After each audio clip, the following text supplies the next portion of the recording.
First of all, we want to greet all the audience and announce that we are happy to present today our article named Technological Resources for Neuropsychological Rehabilitation. Also, I would like to present the authors. We have Carlos Ramos Galarza, Micaela Silva Barragán, Omar Cóndor Herrera, Mónica Bolaños Pasquel, Valentina Ramos, and Jorge Cruz Cárdenas.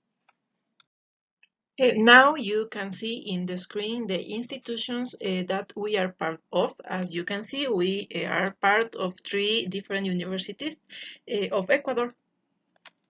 Let's begin with the abstract. We know that neuropsychological rehabilitation is a high complexity process that involves returning the functionality lost to a patient with acquired brain damage. In this context, technological development provides several possibilities for the stimulation of various brain functions involved in cognitive processing and behavioral regulation of a patient.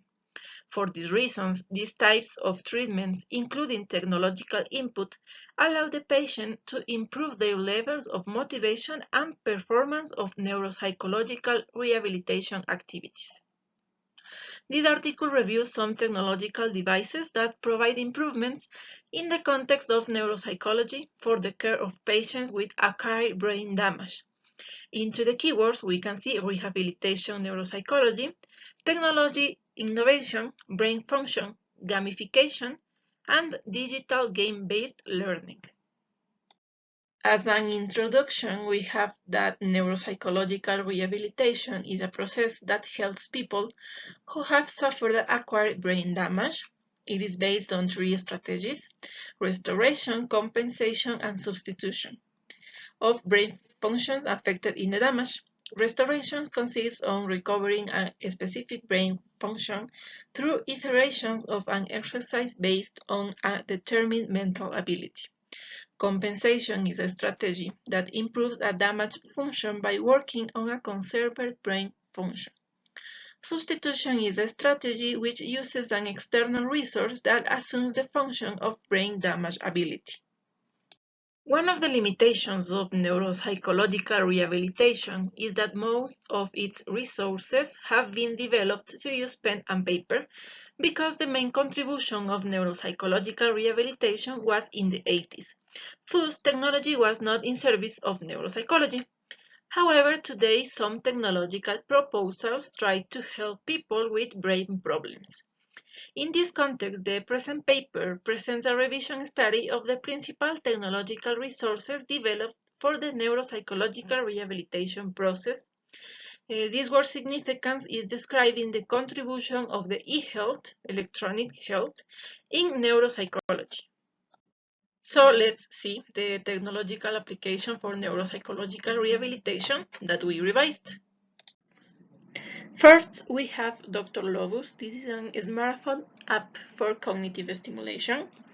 Smartphone apps are a great resource for cognitive stimulation involved in neuropsychological rehabilitation.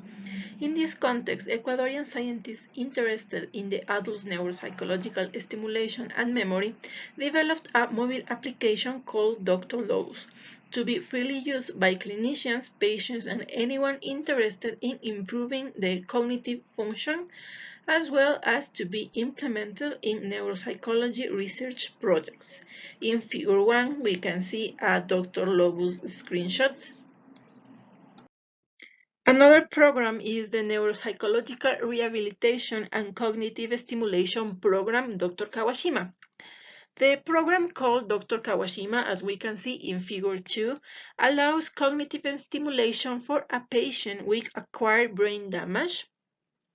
One of the benefits of this app from a clinical standpoint is the content for the neuropsychological patient and the automatic performance level adaptation as needed in adult patients suffering cognitive impairment, in stimulating brain functions such as memory, attention, understanding, problem solving, and others. Then we have a virtual reality board game. Well, this technological device, we can see an example of the virtual reality environment in Figure 3, aims to complement neuropsychological rehabilitation for brain damage from nervous system conditions, such as strokes and Alzheimer's. Also, it is recommended for children with attention and learning disorders. It is a virtual board game in which the patients can interact with worksheets stimulating their ability to plan, sequencing, categorization, memory, and constructive vision strategies. Stimulus is our next app. Well, this is a professional cognitive stimulation and rehabilitation app designed for tablets. In Figure 4, we can appreciate a screenshot of this app. Its goal is to train cognitive processes within 10 functional areas. We have attention, perception, working memory, long-term memory, calculation, reasoning, executive functions, vision motor functions, language, and speed. It can be used in people with cognitive deficits that result from injuries, disabilities, or neurodegenerative processes. As a last technological proposal presented in our revision, we have the sound and speech recognition system for health smart homes, the Audit HIS or Audit HIS.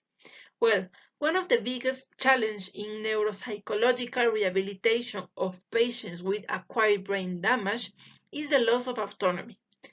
This problem is addressed by Audit HIS or Audit HIS system, which has a patient's speech recognition system that allows the patient to perform various actions in his home without an assistant.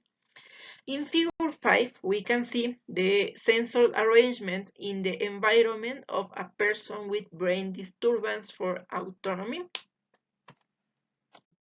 Conclusions.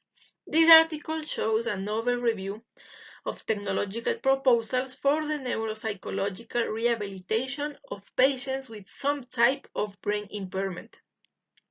As has been evident throughout this work, the use of technology generates a significant contribution to the neuropsychological treatment process of patients with some type of cognitive deficit from acquired brain damage.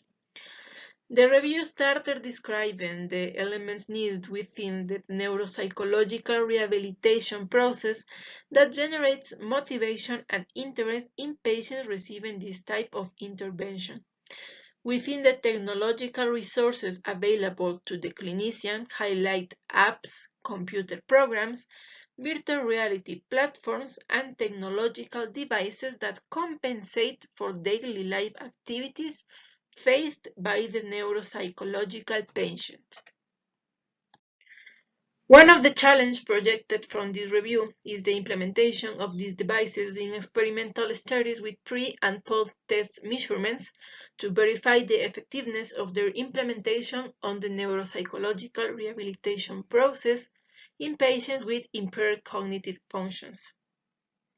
The next step in this line of research is the development of technology for patients who need to improve the performance of their brain's function, which are free and patient-friendly, and thus improve the neuropsychological rehabilitation process. Finally, in future research, we propose the application of this type of technology and the analysis of their impact on the brain's function in the various stages of development, as well as in different conditions of normality or cognitive impairment resulting from brain impairment. To finish our presentation, we want to show you the references of our article and say that it was a pleasure to present it to this audience and that we are thankful with the IHSI team.